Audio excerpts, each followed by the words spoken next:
Allez, c'est parti pour la troisième là, donc un Sage Bubble comme on a déjà fait tout à l'heure, mais par un autre monteur, Christophe Bailly, qui a mis ce montage là à dispo sur internet une fois et je l'ai pris. Et c'est une mouche qui n'est pas forcément compliquée à monter et qui est jolie.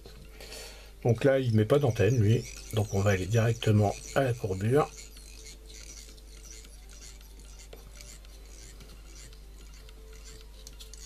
Pas la peine d'être super précis sur les enroulements parce que on va faire un dubbing de lièvre dessus, donc c'est pas très grave.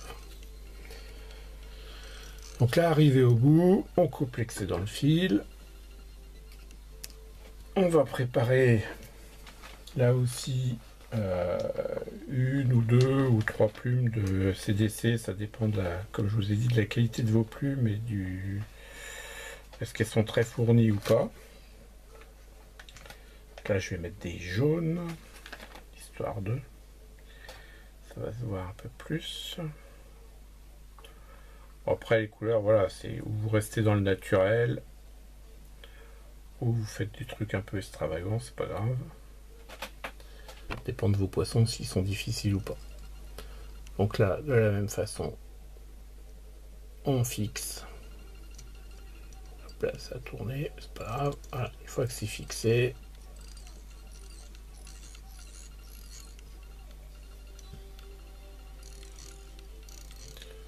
voilà, faut juste vérifier qu'on est bien fixé, c'est bon.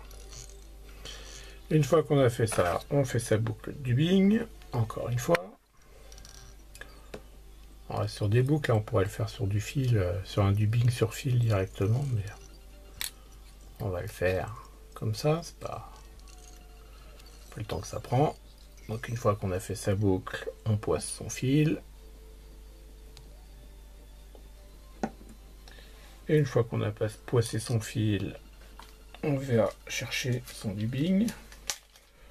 Là je prends du dubbing de lièvre roux de chez Riverfly. Hop, que je vais fixer à l'intérieur.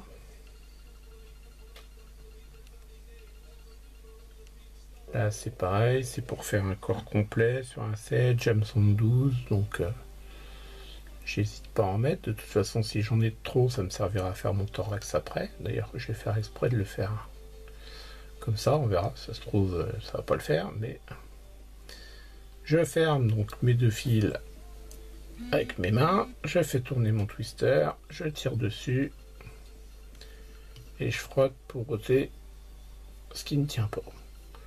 Ouais, j'ai pas grand chose qui tient pas. Je vais ensuite enrouler mon dubbing pour faire mon corps. Faut pas oublier que les Sage, normalement le cul est plus arrondi que le reste du corps, donc on peut charger un peu à l'arrière.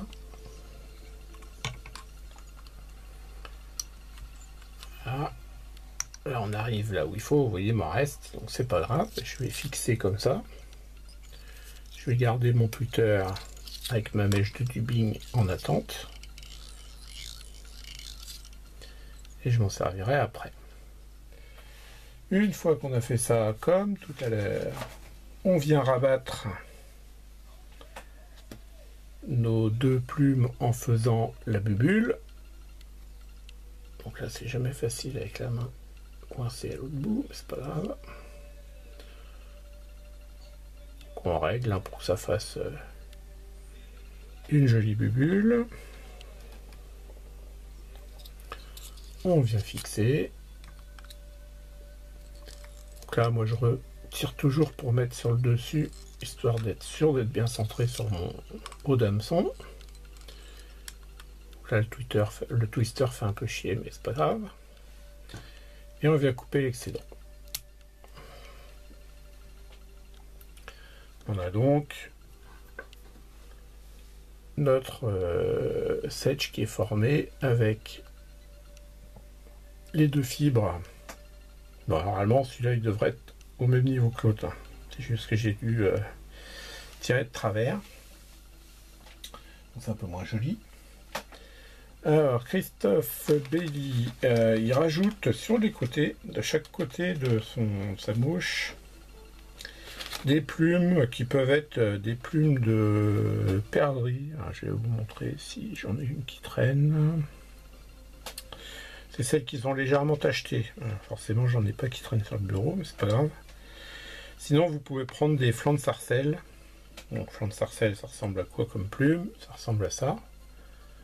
Ou de canard malard. Donc là, on va virer déjà toutes les plumes qui sont dégueu. Donc quand je dis plumes qui sont dégueu, c'est tout ce qui est justement pas tacheté, là, qui sert à rien, qui fait c'est le duvet en fait, c'est pas beau. Donc on vire ça, en plus ça prend l'eau et du coup ça va pas être bon pour la flottaison. On peut même en noter plus parce qu'on a vraiment besoin que de quelques fibres. Donc on va enlever quelques fibres qu'on va venir placer sur un des côtés. Donc ça fait une petite touffe. Et on vient la placer sur un côté. Pour que ça fasse un peu la longueur de la mouche. Donc là par contre on les place sur le côté à la main. N'hésite pas à replacer, parce que comme je l'ai dit au début, chaque fois qu'on vient monter un matériau, quand on vient faire le mouvement pour enrouler, ça fait aussi tourner les matériaux. On coupe l'excédent. On fait pareil de l'autre côté. Donc là, les taux tournants, c'est pareil, il a son utilité. Donc on prend un autre pinceau de fibre qu'on va venir mettre cette fois-ci de ce côté-là. Là, pareil, hein, à peu près la longueur.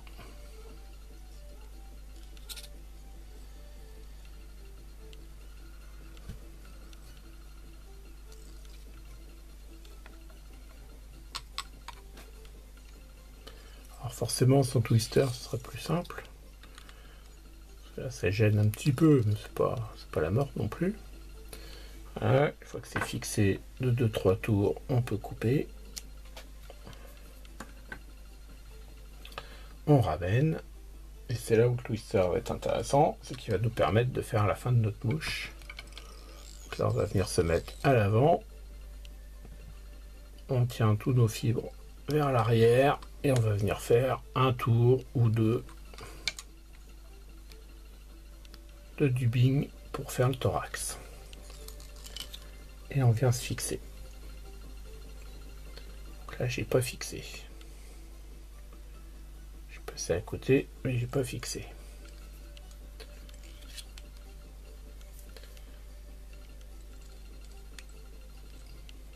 Là, c'est fixé. On vient couper l'excédent.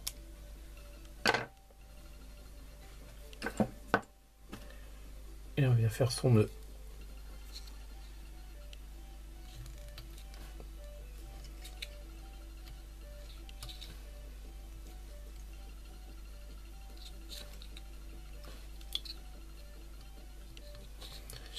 Il restera la pointe, la petite goutte de colle à faire sur le nœud, histoire de... Après, moi, je nettoie un peu en dessous. Bon, là, il y a des fibres qui traînent, sont pas très jolies, mais voilà, c'est pas très grave, ça apporte un peu de vie à la mouche.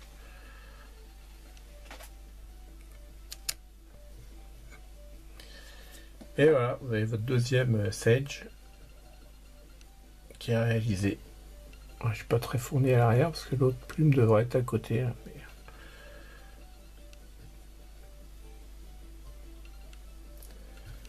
Voilà, donc ça c'est selon Christophe Bailly. Je sais pas si vous les retrouverez sur son site internet. Vous tapez mouche Christophe Bailly, B-A-I-2-L-Y. Et il avait mis à une époque quelques tutos pour faire des mouches aussi. Voilà pour aujourd'hui. Ciao.